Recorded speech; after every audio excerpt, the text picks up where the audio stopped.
Tech titan Bill Gates himself admits that the quick development of AI apps such as ChatGPT took him by surprise. In an edition of his Unconfuse Me podcast with Khan Academy CEO Sal Khan on Thursday, Gates talked about the most stunning demo I've ever seen in my life, a demonstration of ChatGPT's capabilities on an AP biology exam in August 2022. The incident started in June of last year when Microsoft partner OpenAI's AI-powered chatbot was evaluated by Gates, who was not impressed. "Yes, it's kind of an idiot savant," I thought to myself at the time, Gates replied.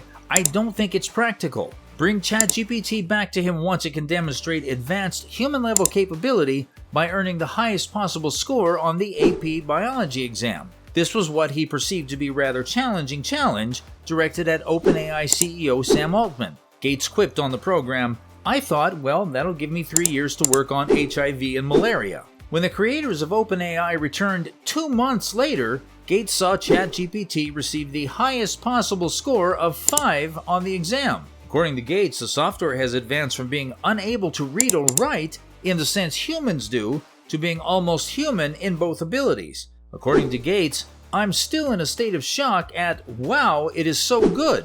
Despite the fact that even the most sophisticated AI models are capable of making serious errors or completely fabricating information, Gates noted that ChatGPT's success is accompanied by many footnotes about hallucinations and things like that. Gates was nevertheless quite pleased by the technology's quick development and enthusiastic about its possible uses, saying, "Let's see where we can put it to good use." And optimistic on this front, Gates has projected that as early as next year, AI chatbots such as ChatGPT or Google's Bard might begin assisting children in learning to read and write. Khan concurred, stating that his business is creating Conmigo, an experimental chatbot trainer just for that. According to Khan, Conmigo is already able to act like a fairly good human tutor. There are times when it seems like it would pass the Turing test and a decent person is on the other end of the chat. Of course, flashes of genius don't always translate into production that is consistently on par with human ability. According to Khan and Gates,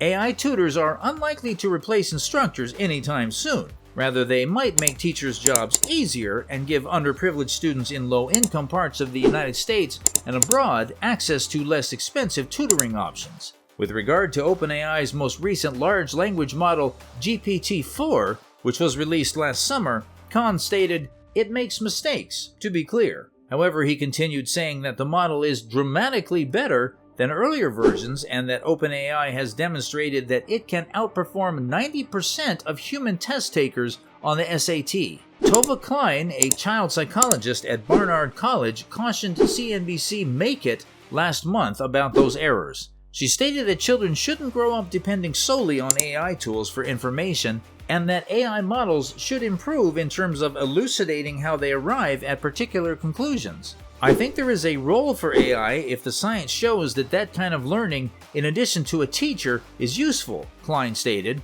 "I believe that a portion of the issue is that we don't really know yet." Nevertheless, Gates believes he has seen enough of ChatGPT's advancements, especially its increasing capacity to articulate its logic, to declare that within the next 10 years, the technology will fundamentally alter education. These new tools can both close the gap and raise the overall level of achievement if we think about the next 10 years in terms of both the absolute level of learning and the gap with lower-income minority students, stated Gates. In an interview with Sam Altman, Bill Gates said, "Have the luxury of witnessing your work in progress. I was highly dubious. I had no idea ChatGPT would become so excellent. We genuinely don't grasp the encoding, which amazes me. The idea of where Shakespearean is encoded is unknown, but we can watch it multiply and know the numbers. Do you think the representation will become clear to us? It is quite difficult to try to do this in the human brain. You may argue that the issue is comparable because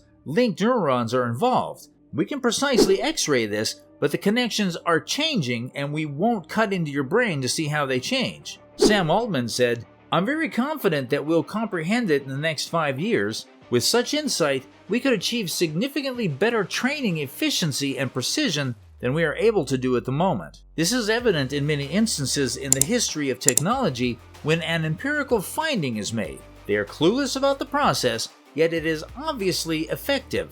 Then they can improve it to an even greater degree as scientific understanding grows. Yes, sometimes it's just playing about with physics and biology, and you're like, whoa, how does this actually come together? In their situation, the person who constructed GPT-1 sort of solved this on his own, which was impressive in a way, but he had no fundamental grasp of how or why it worked. The scaling laws followed.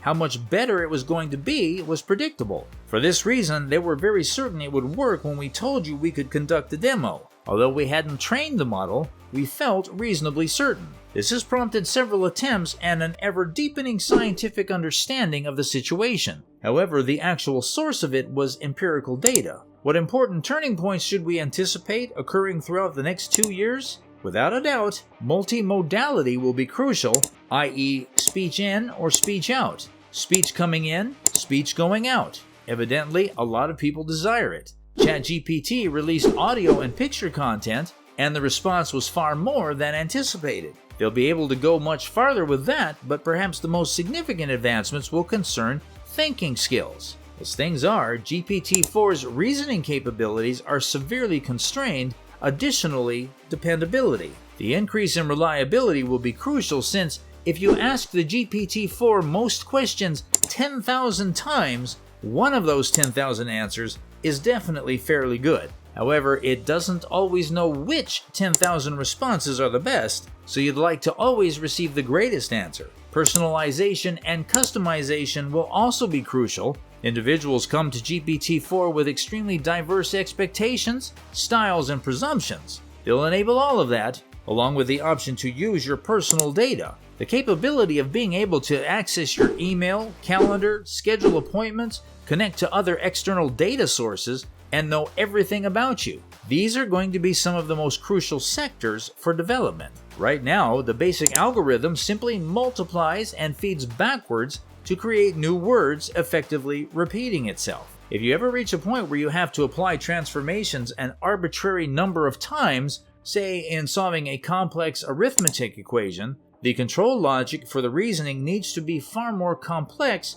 than what they do now. It appears that they require adaptive computation at the very least. At the moment, they use the same amount of compute on each token, a simple one or solving a challenging mathematical problem. Certainly, when we ask, examine the Riemann hypothesis, that's worth processing power. Saying the has the same meaning as this. Okay, so we need to make that work at the very least. We might require far more advanced items than that. The CEO of OpenAI cited the International Atomic Energy Agency, which oversees nuclear weapons, as a possible model and speculated that model inspections could be similar to how IAEA weapons systems inspections are conducted. In addition, Gates and Altman exchanged letters about their favorite music and programs. According to Altman, Slack is his most used app. I wish I could say ChatGPT, he continued to say.